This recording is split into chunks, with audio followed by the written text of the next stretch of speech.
It was Halloween night, and I was about 7 or 8 years old, ready for an adventure.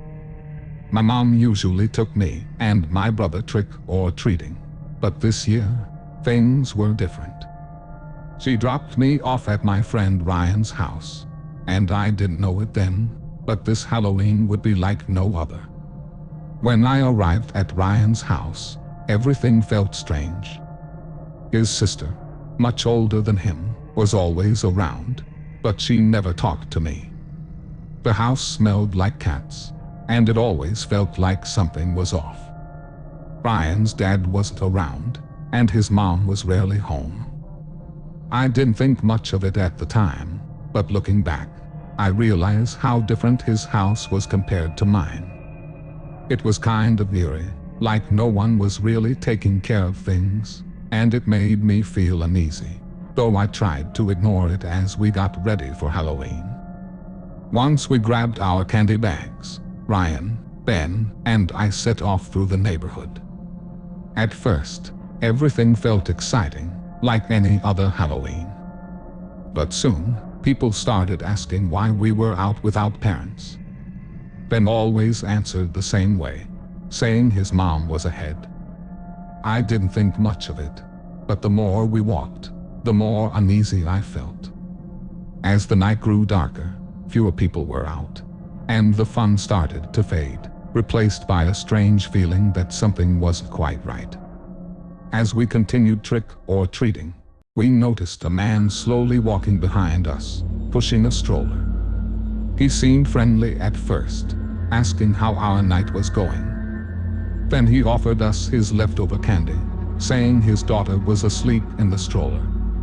He said we could follow him to his house for more candy. We weren't sure, but the thought of getting more candy was too tempting to pass up. He kept talking to us, but something felt off. The man's voice and the way he acted made me feel uneasy, even though I couldn't quite figure out why. When we got inside, the man left the stroller in the living room and walked away. Ryan suddenly looked disturbed and whispered that we needed to leave.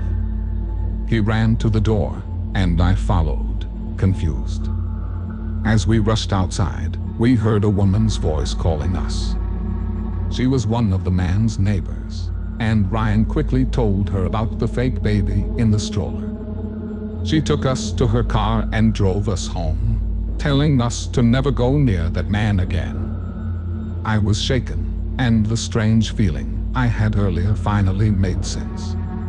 After that night, my parents were worried and called the police. I wasn't allowed to hang out at Ryan's house anymore, and things between us were never the same. I realized how lucky I was to have protective parents. That Halloween stayed with me, and I always wondered what would have happened if we hadn't left when we did.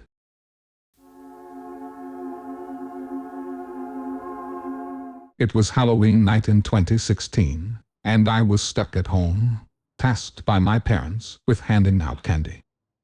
My mom had gone completely overboard, buying what felt like 1,000,000 bags of sweets. I already knew we wouldn't get many trick or treaters. Our house was at the end of a quiet cul-de-sac where kids rarely came. The thought of leftover candy didn't excite me either. I was trying to lose weight, and I'd be stuck munching on them for weeks. Still, I decided to get through the evening, even though I knew it would probably be uneventful. Or so I thought. My day started off normal. Since Halloween was on a Monday, I spent the morning at the gym and worked on my assignments after. By 4:00 p.m., I started hearing the first few trick or treaters outside. The doorbell rang occasionally, and my dog, Max, barked every time, like always. We only had about 10 to 15 kids show up, as expected. By 8:00 p.m., things had already quieted down. I had some leftover stew and got ready to relax with Game of Thrones. Around 9:30 p.m., the doorbell rang again, which was strange because trick or treating had ended hours ago. Max started barking like crazy, and I reluctantly went to check. I peeked out and saw a tall man dressed as a clown, holding an empty brown bag. His mask was terrifying, and his size made him even scarier. I didn't open the storm door and told him through the glass, "Sorry, we're out of candy." I shut the door quickly and locked it. But something about him felt wrong. I hovered near the door, listening, when suddenly, the doorbell rang again. My heart was pounding as the doorbell rang again. Max wouldn't stop barking, so I picked him up, turned off all the lights downstairs, and hurried upstairs, hoping whoever was outside would think no one was home. I texted my family, but no one responded. Then I froze. I heard the sound of the storm door snapping open, followed by loud knocks and the doorknob rattling. Someone was trying to force their way inside. I locked myself in my room with Max, who kept whining. I texted my brother, but he brushed it off as a prank. The noises stopped after a while, but I stayed on edge, trying to convince myself it was just a Halloween joke gone too far. I was finally starting to relax when Max began growling softly. He was staring at the window, his tiny body tense. I froze, listening closely. There was a faint sound like something tapping on the glass. My bedroom was on the second floor, so no one should have been there. I slowly lifted the blinds, and my heart dropped. The man in the clown costume was outside my window, staring at me. His head tilted eerily, and I screamed, running out of my room. The police found the broken storm door latch and my dad's ladder outside. I still don't know if it was a prank.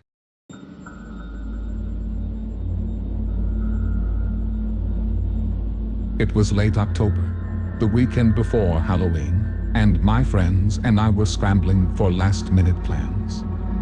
Halloween was on a Tuesday that year, so the big party night was the Saturday before. Everyone else had already made their plans, but we still hadn't figured out where to go. We really wanted to find a house party since we all had fun costumes. My friend Emily decided to post on her Instagram and Snapchat, asking if anyone knew of a party. To our surprise, someone actually messaged her back with party details, and we were in. Emily quickly texted us the party details after she got a response. The address was just a town over, and the party would start soon. The rules were simple: no backyard access, and we had to bring our own booze. It also said, bring at least one girl for every guy. We were excited because we knew a few people going, so it seemed like a fun time. We all met up at Mia's house to pregame, grabbed some drinks like White Claws and vodka, then called an Uber. The house was big, and when we arrived, it was already packed with cars. When we walked inside, we met a guy named Mike, who introduced himself as the host's dad. He was friendly but seemed way too involved in the party. Mike was asking us all kinds of questions, like where we were from and what we were drinking. He even led us to the kitchen to put our drinks in the coolers. He kept offering us more shots and seemed a little too excited for his age. The weird part was how much attention he gave us, especially the girls. It felt strange that a dad would be so hands-on at his son's party. The party started to get blurry after a while. We played beer pong with some guys, but the more I drank, the less I remembered. Mike kept handing us drinks, and I could feel myself getting drunker. At some point, I remember chatting with our friend Max, but then everything went black. The next thing I knew, my friends were waking me up in the car.